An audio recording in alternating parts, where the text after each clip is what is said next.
Our next guest has hit three-point shots all over the world, including 262 of them at BYU. His dynamic personality can be seen all over social media, and he's a frequent basketball analyst with us on BYU TV. A pleasure to welcome back to the Wise Guys, Jonathan Tavernari, sporting the red Christmas hat on Christmas week. JT, good to see you. Hey, D-Mac, I was told that the only time that's acceptable to wear red around BYU is during Christmas time if it has to do with Santa. So that's what I was told when I was in school. I don't know if it was different for you guys, but that's what I was told. I don't know, JT, because on election night, I wore a red, white, and blue tie. Right? That should be okay on the next night. And I'm like, America, people, please. And you cannot believe how many people tweeted at me. Why is Blaine wearing red? It was Utah week. Yeah. No, it wasn't Utah week. And they weren't playing Utah basketball? No, it was football. It was Utah week, B. It was Utah week. It was election night. You can't wear a red, white, and blue tie on election night. We talked about it. I'm never hearing that. JT, I will never. People still stop me on the street. Dude, how'd you wear that red, white, and blue tie? No, they don't even say that. They say, how'd you wear that red tie during Utah week? I'm like, I know. America. It's red, white, and blue. I watched you walk into the arena, and I thought, there's a guy on thin ice. Yeah, it was bad. With the red tie. It was bad. So I do think you can get, since BYU doesn't play Utah in any sport this week, and it is Christmas, and you're referencing Santa, I think you're going to get away with this week. I think you're going to get away with it. I think out of the three of us, I'm the only crazy one to talk back to people. You two are way too Christians and way too nice. And so that's the thing. I chirp back. You guys are well-mannered. So, yeah. JT, how many continents have you hit a three-point shot on? I guess if you call Antarctica continent, then I haven't done that. But I have played them pretty much everywhere else. And so... Certainly, yes. South America, North America, Europe, Asia, Africa, yeah. Oceania, yeah. So they're all 10-foot rims, but is hitting a three the same no matter where you shoot them, or is like a EuroLeague different feel from an American three? So I will say this, right? I mean, you two have known me for a while, ever since I was even before BYU. You guys knew me. Dave, you interviewed me. You also knew me in Vegas. Mm-hmm. I was very close with your parents when I was at BYU. Yes. And I will say this. BYU, the Marriott Center has a special place in my heart. No doubt about it. The only thing that I could possibly compare it to the Marriott Center and the feelings that I had, making a three there would possibly be Brazil playing for the national team. That's one. And then the other one would probably be probably the Marriott Center. I mean, I was able to play for the national team, and I was able to have some really big games in Rio. And so I'll probably say that those are probably the most special places that I've ever made a three. And so that, obviously there were teams that were unique, and the atmosphere was intense, but that to me, that means a lot. It was probably the Marriott Center, and then a couple of games that I had in Rio playing for the national team that were really special to me. Nice. JT, the kids that come from all over the place on this team now, you got Yegor Demin from Moscow, Mihailo Boskovic from Serbia, Keba Kadis from Mali, Fusenes from Mali, Moat Mag, Australia. How challenging is it to make that transition from playing where they grew up to now playing college basketball here in the United States and at BYU? Interesting enough, B, I would say that the easiest part of the whole thing is basketball. Everything else is super complicated. One of the things that I'm grateful to, probably the most, to Cav and his staff is how much access he has given me. Not because, obviously, you guys know I like attention and I'm loud, but to truly be able to help Yegor and to help Brody and Elijah, because coming to Provo, it's different, right? Coming to Provo from Madrid, from Russia, it is incredibly different. From Atlanta, Georgia, right? From São Paulo, Brazil. And so basketball was always the one thing that was a constant to me. that allowed me to feel grounded because everything else was different. The culture was different. The food was different. The habits were different. The way people talk, right? I mean, Jaguar instead of Jaguar, all of these different things. And so basketball at the end of the day was the only thing that you can relate to that, it almost becomes your safe haven because everything else is completely new. And it is a shell shock when you arrive in Provo. Former BYU and international sharpshooter Jonathan Tavernari on the Wise Guys, presented by Brady Plus, distributed by the Deseret News. The spotlight's obviously on Yegor. He's been out a few games. They've held him out with a knee contusion that he suffered against Providence, although we saw him in the gym Friday. He's fine, folks. He's just fine. What lies ahead for him over the next few weeks when Big 12 competition shows up? What's going to be interesting to me is to see how he is able to respond. He's already the focus of scouting reports. We all know that. Conference play is an entire different beast because everybody knows your tendencies, but there may be some people that you played them twice. But not only that, by the time you get to the end of January, everybody's going to know what size of shoe you play with. How do you prefer? Do you prefer medium or large socks? What is your pregame rituals? Everybody's going to dissect you. And so what I'm really curious to see is, as we get towards the third, fourth, fifth week of conference play, how is he going to respond? How is he going to adjust? Right? I mean, yes.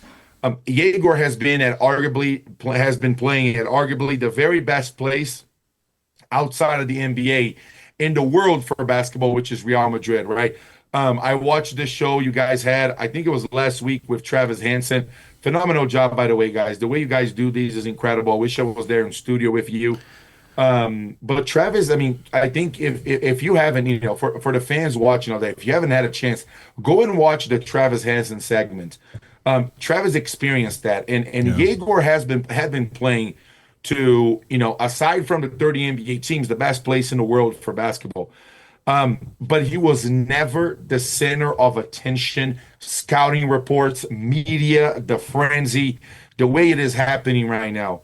And so how is he going to respond to teams game planning to take him away completely, where he's not able to get to his pick and roll? That he's not able to do that, that passing and the handoff, and then either he's going to play the pick and roll or he's going to go in and get on the flare.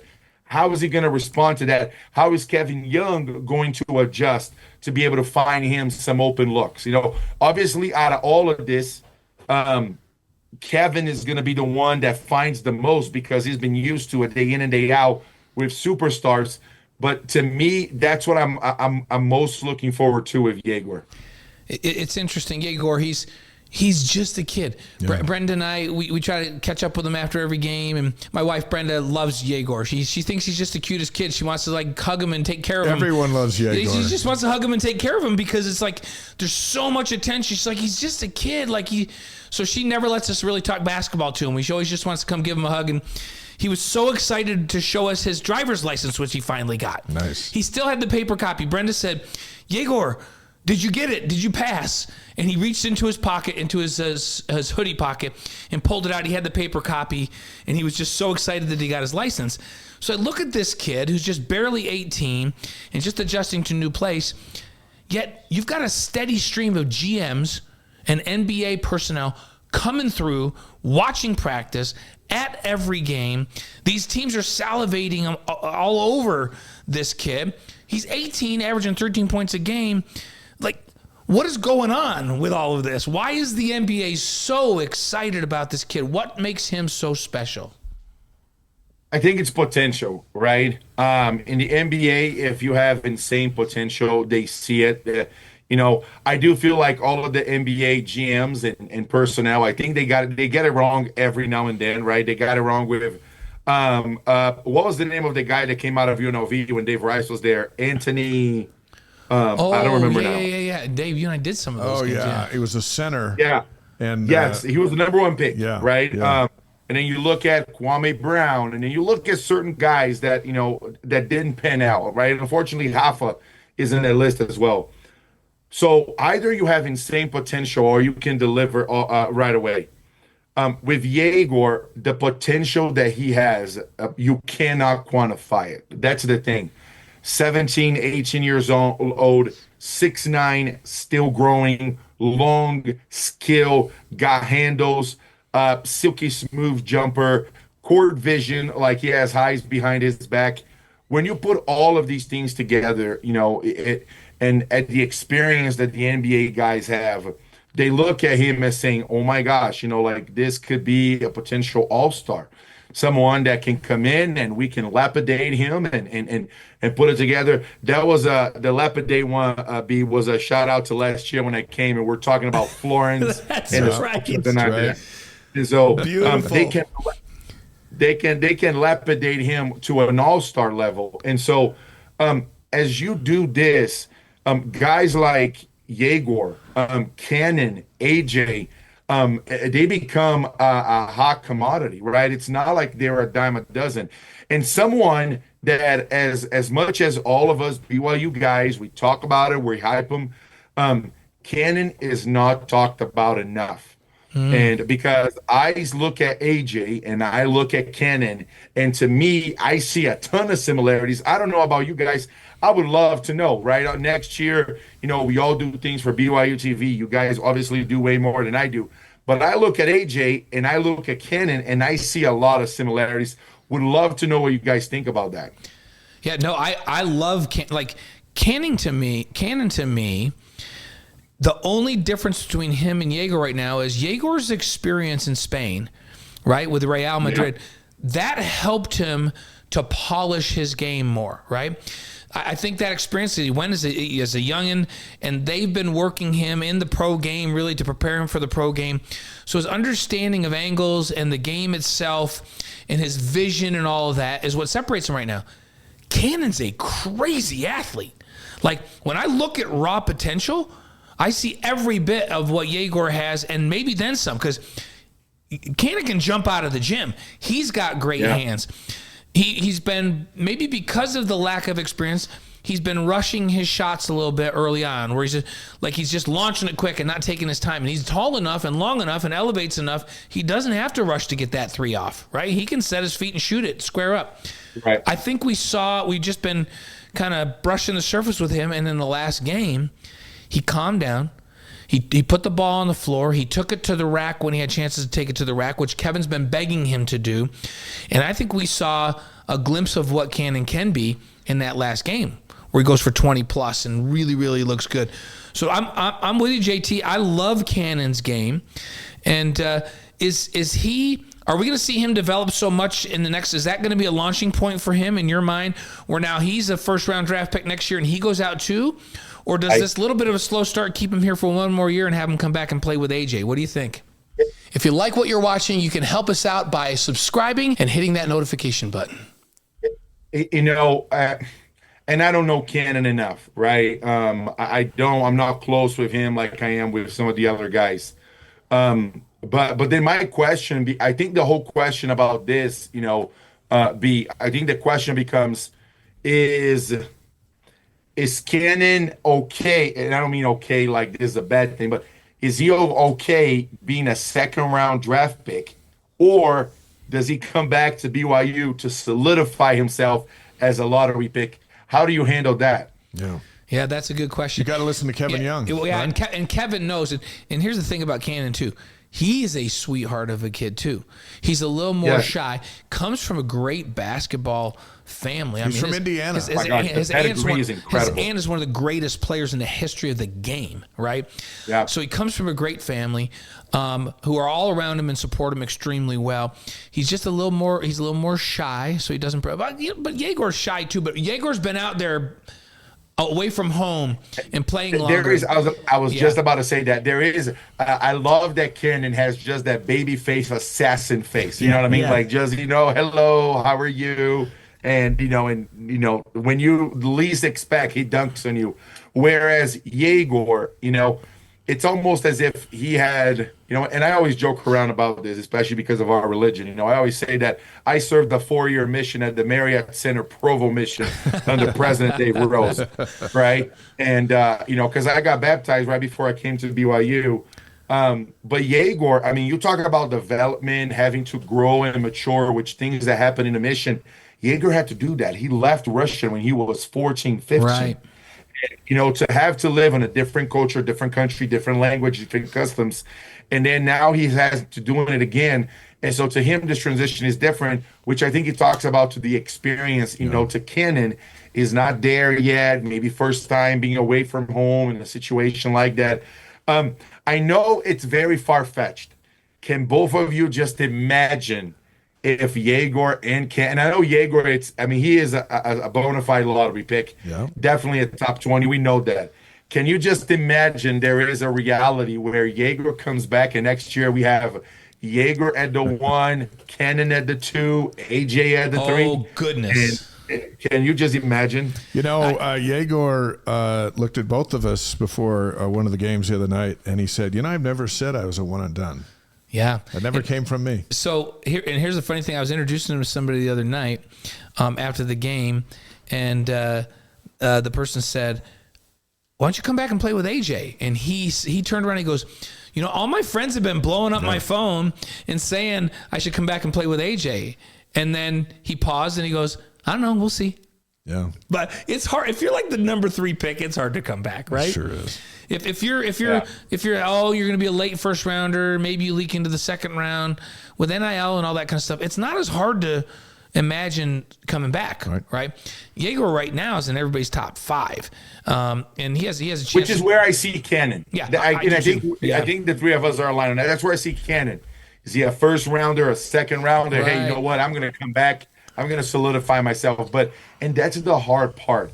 I mean, you're not talking about just, he's a late first rounder.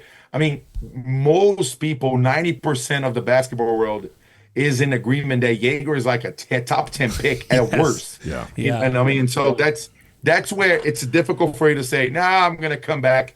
Because that's one of those trains that if you miss, it may never come back again. And he's trained his whole life to be in the NBA. And here's the great thing that I think we don't really talk enough about.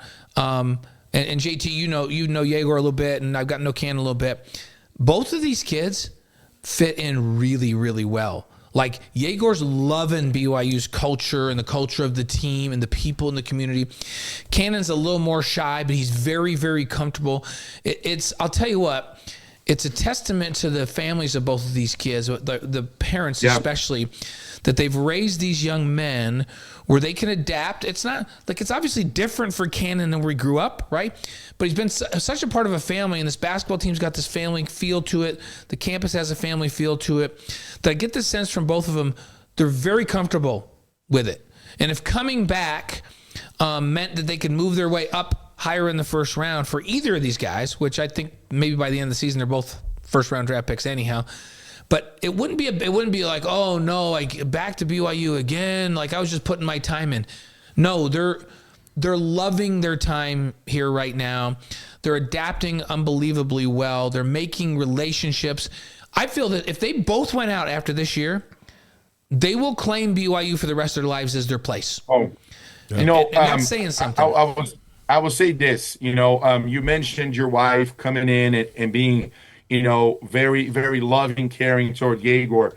I'll try to say this without crying, but I cannot tell you, B, how many times both your mom and dad, when I would walk in the SAB, the student athlete building, and not just a, hey, JT, how are you? Like, obviously, you guys know me. I'm very touchy. I'm Brazilian. That's my culture. But the way that your mom and dad and the Wakefields, the way that they would come around the desk and they would hug me and just love me and just being there, to me, these are all things that BYU is a special place, right? And now I know that there's NIL. I know that there's life-changing money involved. But the thing to me, these are priceless things. The relationships that you have are priceless. The BYU network, the camaraderie, the family, the connections. That doesn't matter what you need. Somebody will be there for you. These are special things. And to your point, B, the fact that they will carry all of this for the rest of their lives. And I guarantee it that when they become NBAers, because now all of these guys, it's not a matter of if, it's a matter of when. I guarantee you they will come back in the summertime. They will claim BYU. They'll be around the program. I don't know if they'll retire and live in Utah, right?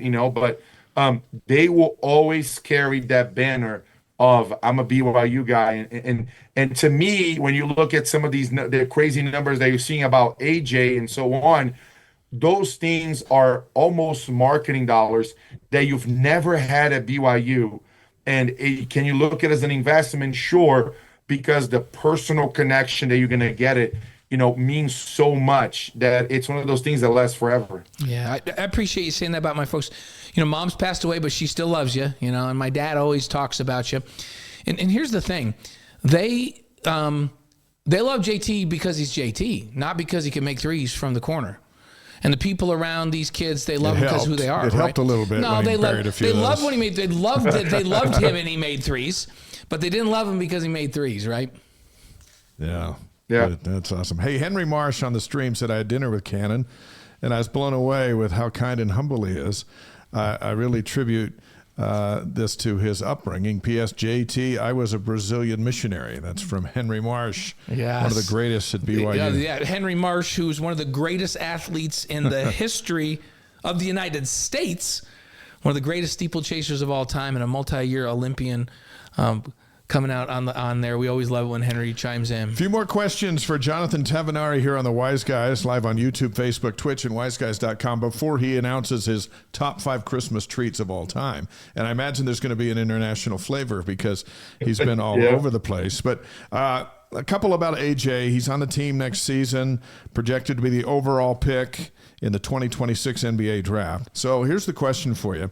Will his biggest impact be on what he brings, or will it be felt greater by the kinds of players that he will attract to BYU for years because he came here?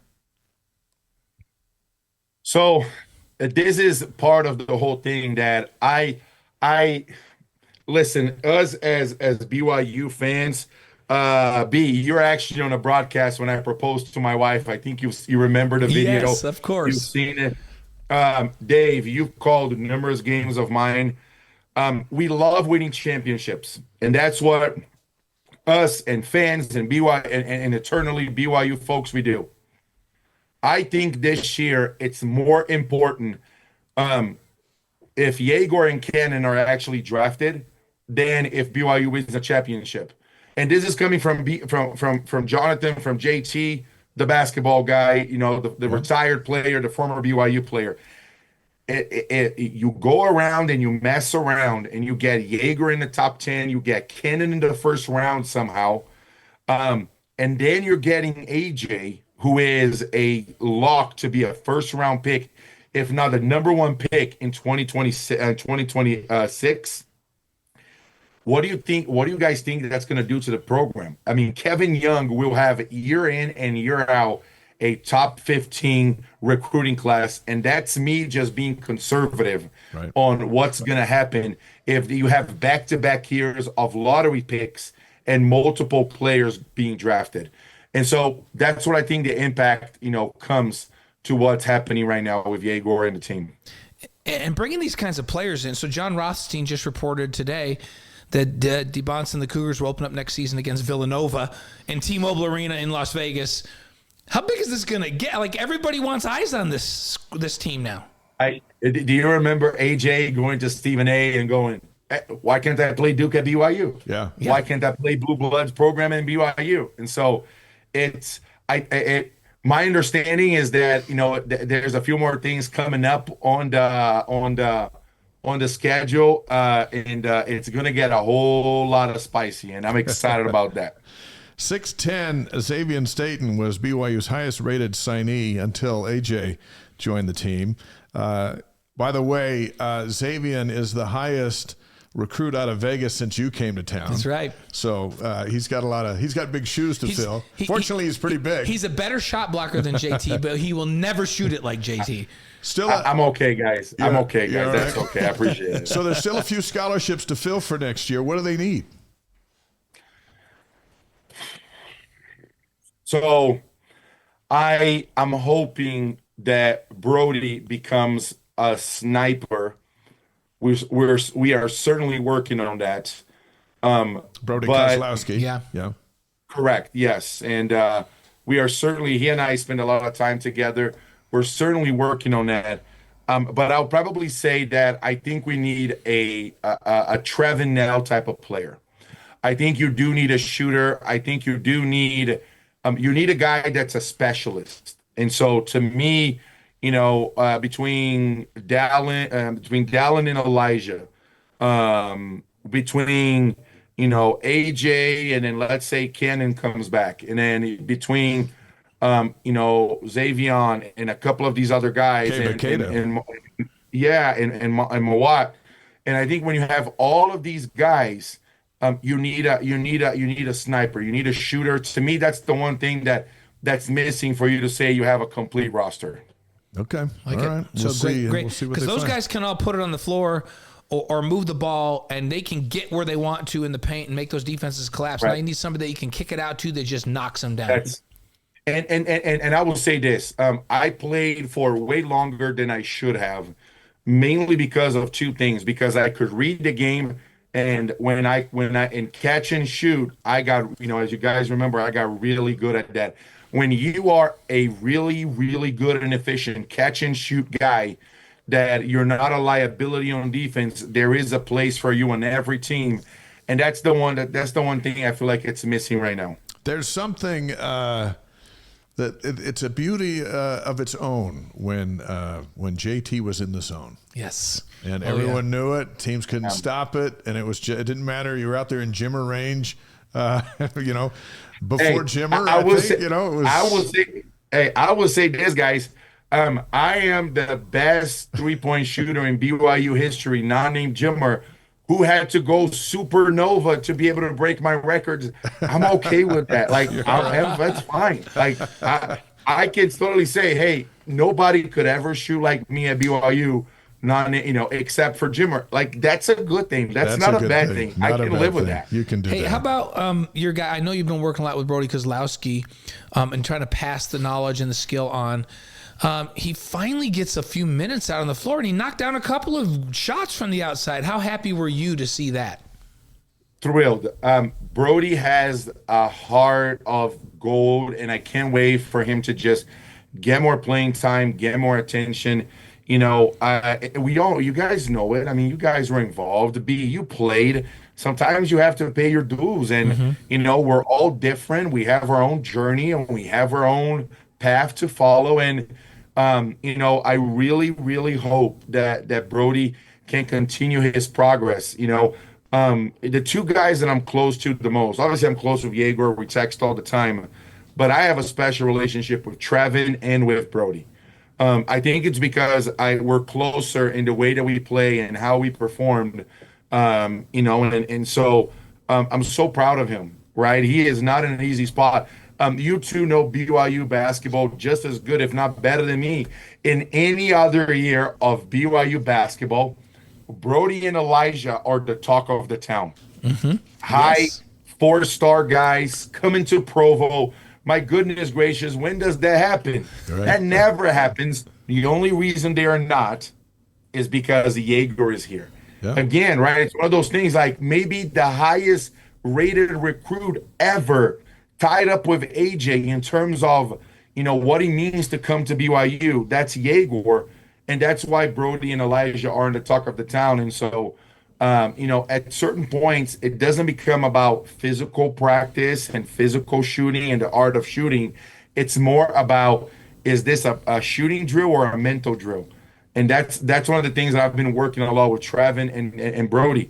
Hey, this is not a physical conversation. This is a mental practice. And so I'm really proud of him.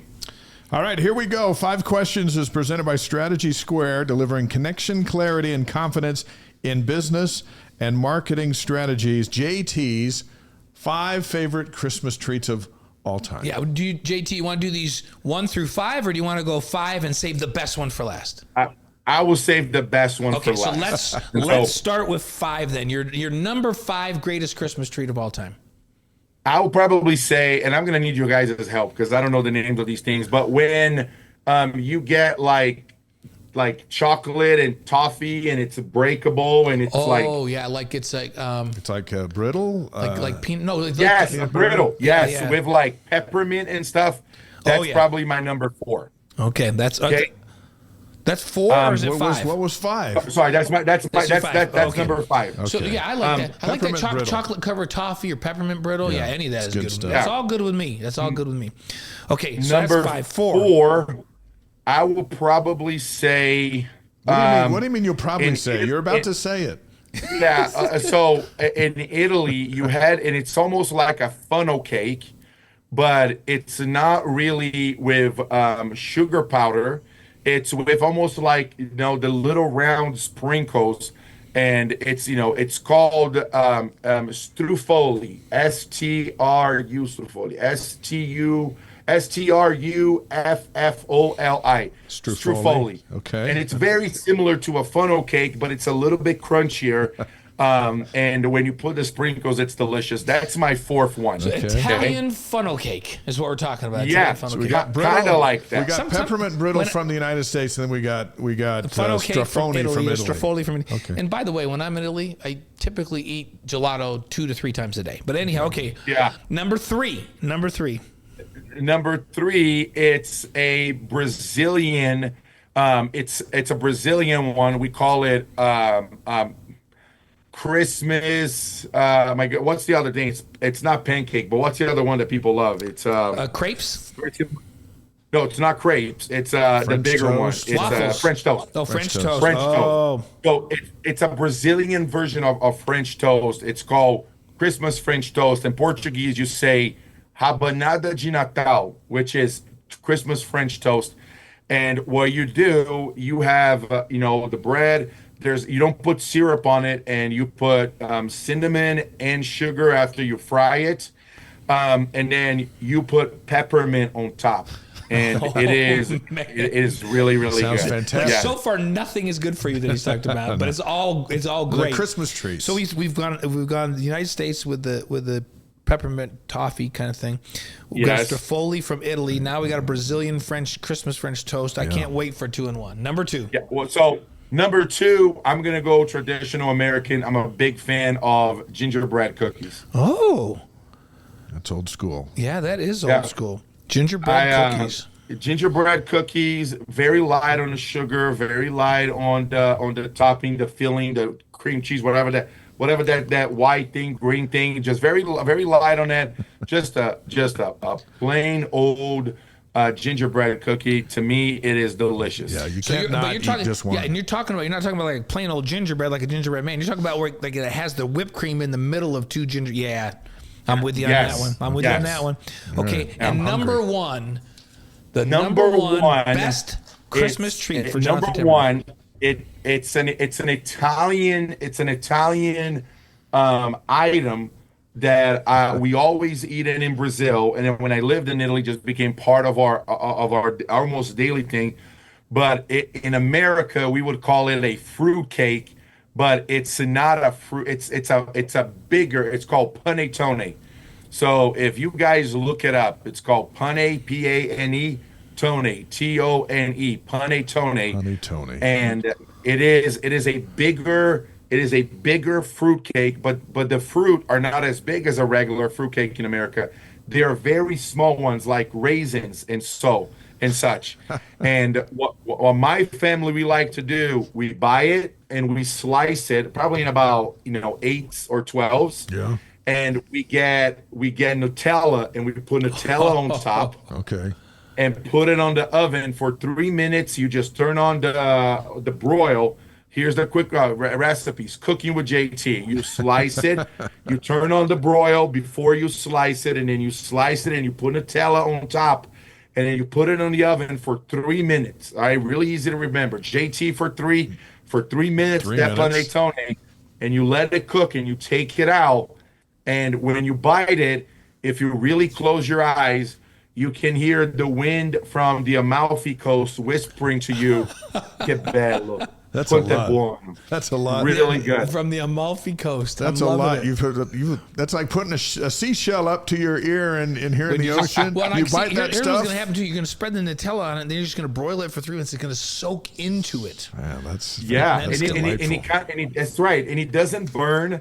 It warms up the bread. The Nutella melts a little bit. And I promise you, the little itty bitty fruits, it doesn't feel like a fruit cake. It's amazing. It's my favorite treat. At first, you could only, for whatever reason, you could only find it at Ross. But now Harmon's carries it. Other grocery store carries it. Okay. I'll tell you what. The next time I'm in Provo to do a game, I'm going to bring you guys one, and I'm also going to bring you guys some Nutella for both of you. So that's the best thing I've heard tonight. So what I love is that JT's always our international guy. He's a jet setter, international guy, and he comes in with 2 Italian, 2 United States, and 1 Brazilian treat for Christmas. That's Italian that he was eating in Brazil. He ate it in Brazil, but he also but it'll bring back memories of the Amalfi Coast as soon as you eat it. That is something. That's quite a billing. That's fantastic. Well. I gotta match up to you guys' level somehow. That was good. I gotta do what I gotta do. Give our best to Kiri and the boys. It's crunch time for the boys to keep off the naughty list. They doing okay? They're doing great. We're getting preparations ready. I think you guys, both of you, saw on social media. You reacted to it. My mom is retiring from coaching. Yeah. And now that I'm American citizen, they can get a green card. They can spend more time here with us in Utah. So we're getting the house ready, and the boys are behaving great, and they're excited for vovó and vovó. That's a grandma and grandpa in Portuguese. Yes. To come in with us. That's awesome. Awesome stuff. Hey, Merry Christmas. Way to go, JT. See you Thanks soon so on much. BYU. Love you, brother. guys. We'll see you on the air. Appreciate you. Love you guys, and we'll be in touch. Merry Great Christmas. stuff. All right. Thank you. JT. Thank you for watching The Wise Guy. If you like what you're watching, you can help us out by subscribing and hitting that notification button.